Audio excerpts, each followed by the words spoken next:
Peter ga einimach is an hier tour hier ga einimach an as a Hall of Fame ek topper maar. Zo ik we nest. Willie Pettigrew.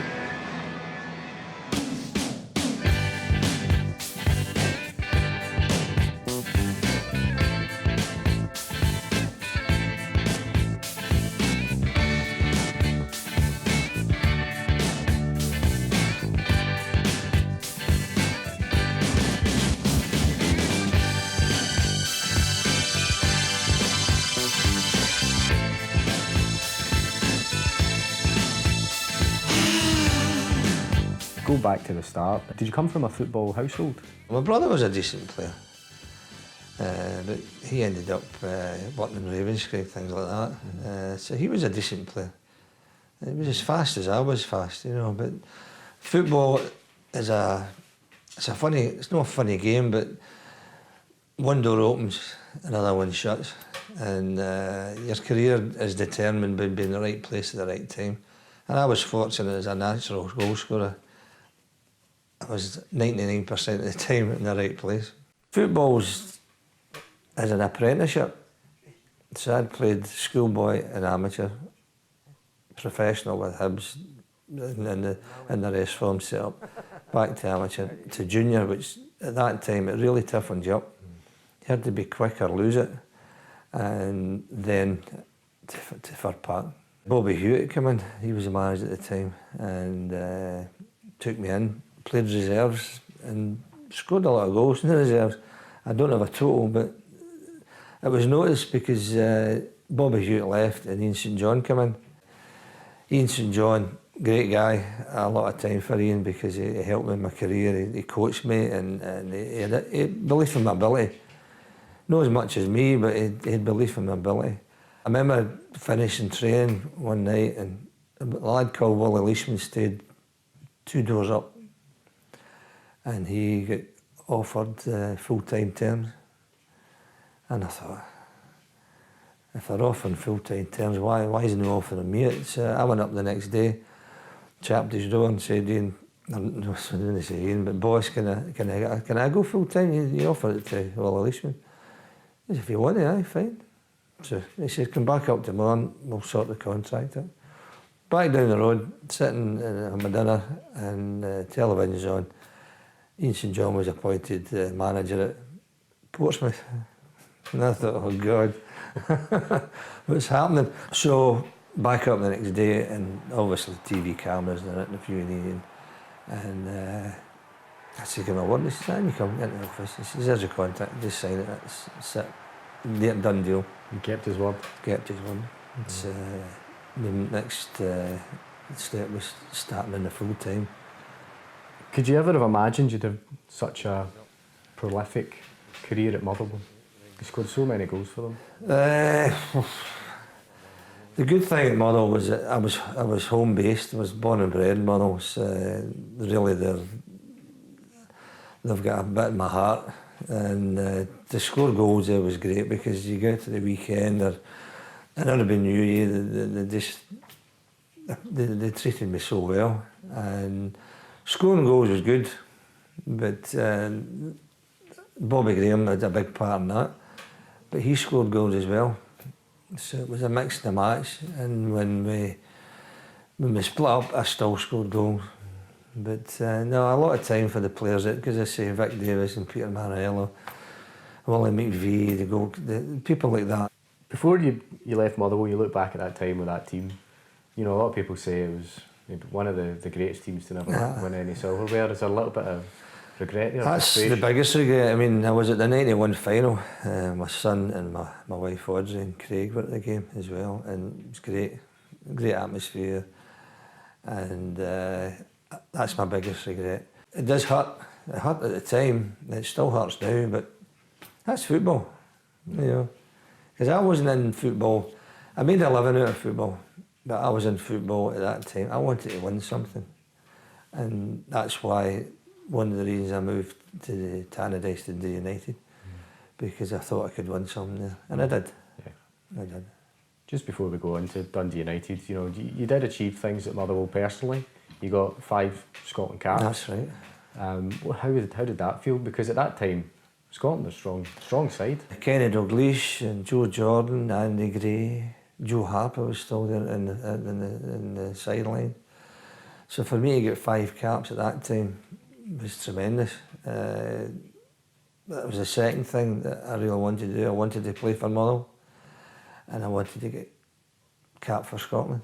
And so I was fortunate at that time as well because the youth team was under 23s and Jock Stein was the manager for a lot of those games as well.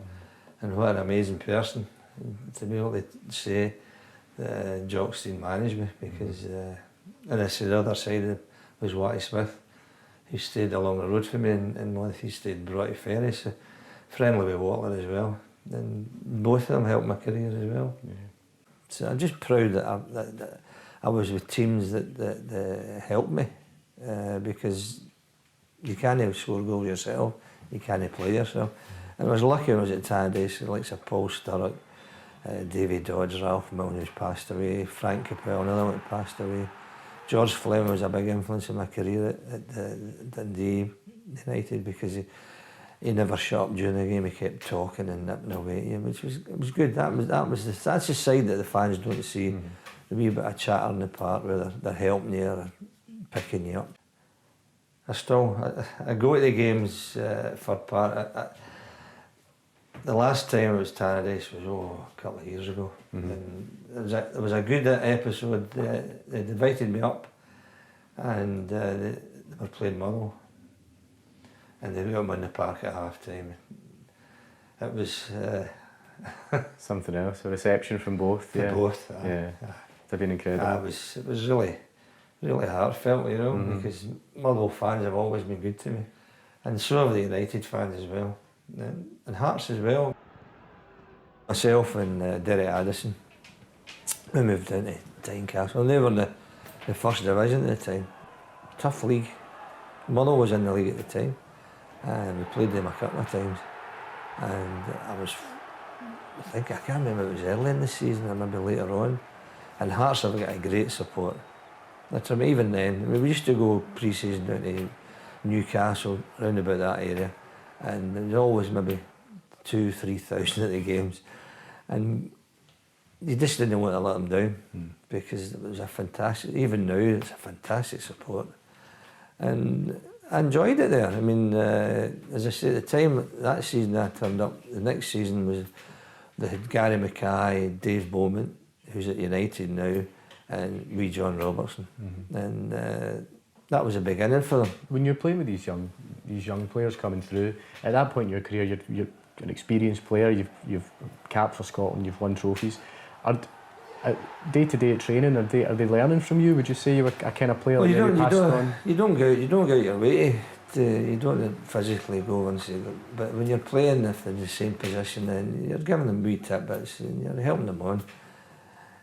It's the same when you're coaching kids. I mean, I coached at Dundee United and Motherwell, the academies, and I would never take any credit for players who made it in the game because at the end of the day it's their talent, it's their ability that's got them into that position. So all you're trying to do is, if you see something wrong, you have a wee word or you say, I want to say something like that, and that's all you can do because it's up to the kids.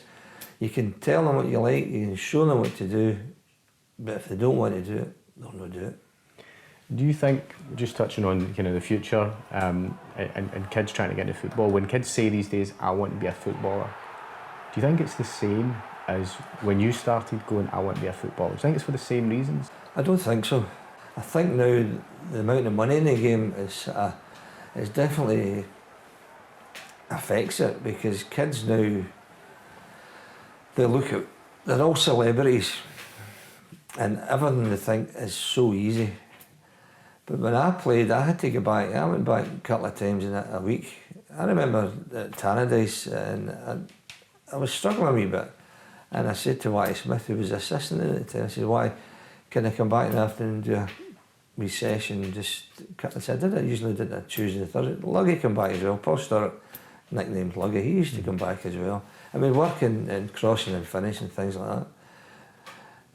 But nowadays, they're all into their fitness and their body fat, and I mean, and they've all got heart monitors on, and they come off the park and there's a big screen saying you ran 3 miles, you made so many passes, and they overanalyse it now.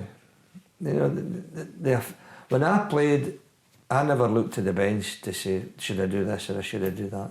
Okay, if they wanted me to change position, then fine, they would get word on you. But nowadays they're always looking at the bench, and the bench is always they come out with a laptop and they come out with, and before the sub goes on and say to the sub, right, I want you to do this and I want you to do that. That's no football. To me, it's no football. I think they've taken the fun out of it. You know? What would you say to young players that want to be footballers today? Believe in themselves. That's all they can do. I mean, they'll get knocks in the way. I mean, you ask any professional footballer and they've always been told this and that, you can't do this, you can't do that. I mean, I never packed in. I played any day, 2 days, 2 games on a Saturday and any time during the week, and I believed all I lived was for football. And even when I get married, all I lived for was football. My wife's had a hell of a time over the years because football was the prime thing. But for kids now, buckle down, do the work, and work at your game. You had a great career in Scottish football. Thank you.